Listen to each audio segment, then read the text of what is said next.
आपण आलो आहे अहिल्यानगर येथे मिलिटरी प्रदर्शन आहे इथे तुम्ही दाखवतो पूर्ण आम्ही फॅमिली सोबत आहे। हे बघा आम्ही पूर्ण फॅमिली आहे।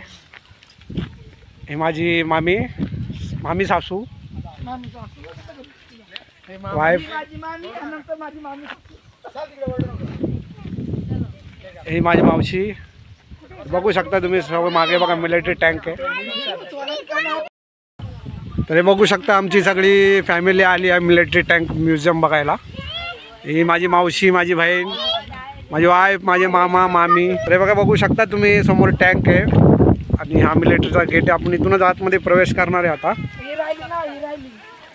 ही आमची लहान वहिनी हे बघू शकता मिलिटरी टँक अहिल्यानगर येथे आम्ही मिलिटरी कॅम्पसमध्ये आता सध्या।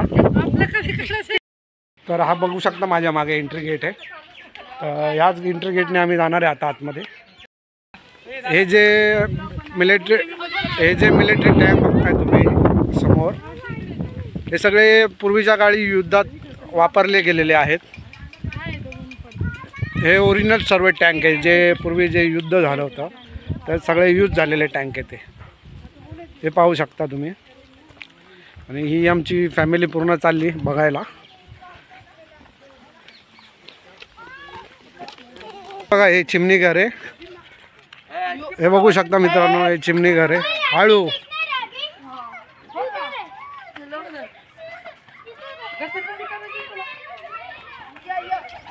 हे बघा हे सगळे पक्षी घर आहेत। छानसे असे पोपट पॅरट हे बघा हे व्हाईटवाले छानसे असे पक्षी आहेत इथे। बघा पक्ष्यांनी अंडे पण दिलेले आहेत पिंजऱ्यामध्ये बघा बघू शकता। हे इकडे पक्षी बघ इकडे इकडे इकडे चल पक्षी बघ इकडे।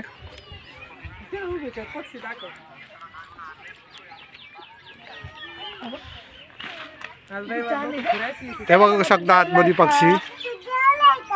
काय खाल्लं काय खाल्लं काय खायचं तुला म्हणावा काय आणती तू त्याला विचार ना काय पाहिजे। हा बघ इथं खाऊ आहे त्याचा हा बघ घेऊ हे खायचंय का म्हणाव तुला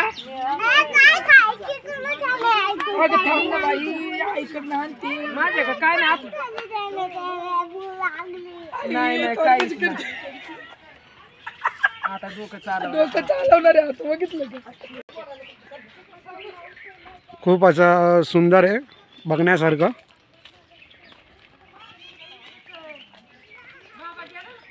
हे सर्व टँक तुम्ही बघताय बघा इथे एक टँक आहे। हे सगळे युद्धामध्ये पूर्वी वापरले गेलेले आहेत ते।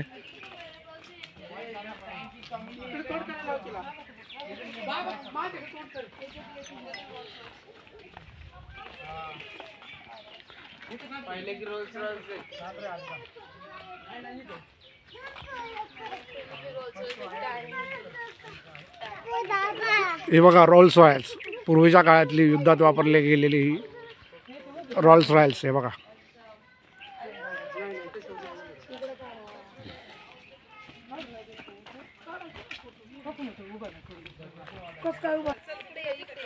हा आहे आर रेड स्वस्तिक टँक।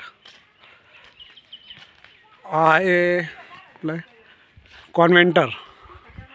भरपूर असे छान छान टँक आहेत जे युद्धामध्ये वापरले गेलेले आहेत। हे बघा हा एक टँक आहे बघा हा एक टँक आहे। सन या टँकची माहिती पण येतं। या ठिकाणी खूप असं बघण्यासारखं खूप छान छान टँक आहे। तुम्ही माझ्या चारी बाजूला बघू शकता टँक आणि टँक आहे फक्त टँक आहे। खूप लहान मुलांना घेऊन फिरण्यासारखी जागा येतात छानशी अशी जागा इथे। पाण्याचं फाउंटन तयार केलेलं आहे हे बघा।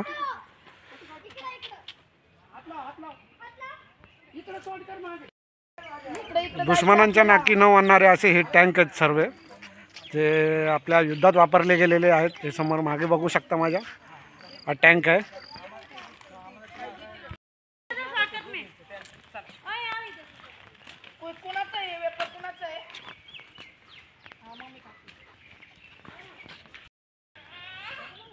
तर तुम्ही काय सांगाल या युद्धाच्या तोफाबद्दल? तर या टँकबद्दल जर म्हणायचं आहे तर या टँकच्या प्रत्येक टँकची एक कथा आहे. जे भारत पाकिस्तानमध्ये जे युद्ध झालं पोलीसचे कारगिल्स वगैरे, तर त्यामध्ये यांचा वापर केलेला होता. आणि यांची कामगिरी जर म्हटलं तर यांच्या कामगिरीमुळे शत्रूंचे धागे दणाणलेले होते. तर आपलं कार्य पूर्णतः केल्याच्यानंतर हे टँक जे आहेत इथे आणून ठेवलेले आहेत, जेणेकरून सध्याची जी पिढी आहे तर त्यांना याबद्दल माहिती कळावी. धन्यवाद. मित्रांनो, तुम्ही बघू शकता हा अर्जुन टँक आहे, जो पूर्वी जे युद्धात वापरला गेलेला ना त्याची एक प्रतिमा तयार करून असे इथं काचेच्या जनतेसाठी बघण्यासाठी ठेवलेले आहे. आणि जे तुम्ही ध्वज बघू शकता, हे जी रेजिमेंट बटालियन असते त्यांचे हे ध्वज आहे. ते ध्वजाचा निशाणी असते तुम्ही ठेवलेली आहे. आणि हा बघू शकता तुम्ही तोफगळा आहे, समोर हा तोफगळा आहे.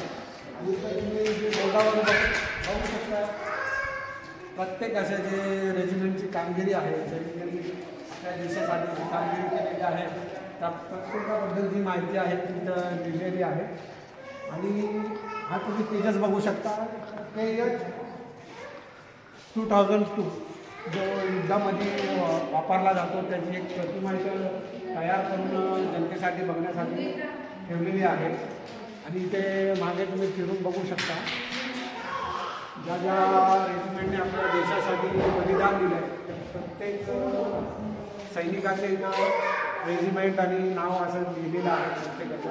आणि इथे बी तुम्ही बघू शकता जे आपल्या देशासाठी सैनिकांनी जे बलिदान दिलेलं आहे ते बघू शकता. प्रत्येक सैनिकांनी जे देशासाठी जे बलिदान दिलेलं आहे प्रत्येकाचे फोटो, त्यांची माहिती, त्यांचे रेजिमेंट असं प्रत्येक छानसं असं वर्णन इथं त्यांचं आपल्याला वाचता वगैरे येईल. आणि इथे बघू शकता या बाजूला विक्टोरिया क्रॉस ते रेजिमेंट आहेत, ते त्यांचं जे हे सगळे शहीद झालेले आपले जे सैनिक आहेत त्यांचं एक माहिती संपूर्ण अशी तुम्हाला इथे वाचायला भेटेल. या बाजूला तेच हे सगळं आपल्याला छानसं असं एक म्युझियम तयार केलेलं आहे जे जनतेसाठी खुलं आहे. त्यांना देशाबद्दल सैनिकाबद्दल आदर व्हावा त्यासाठी त्यांचा माहिती त्यांना मिळू शकते. तुम्ही येऊ शकता अहिल्यानगर येथे, अहमदनगर येथे. पूर्वी अहमदनगर होतं, आता सध्या अहिल्यानगर नाव आहे. खूप अशा लहान मुलांना तुम्ही येऊ शकता, त्यांना माहिती देऊ शकता. देशाबद्दल असं प्रेम त्यांच्या मनात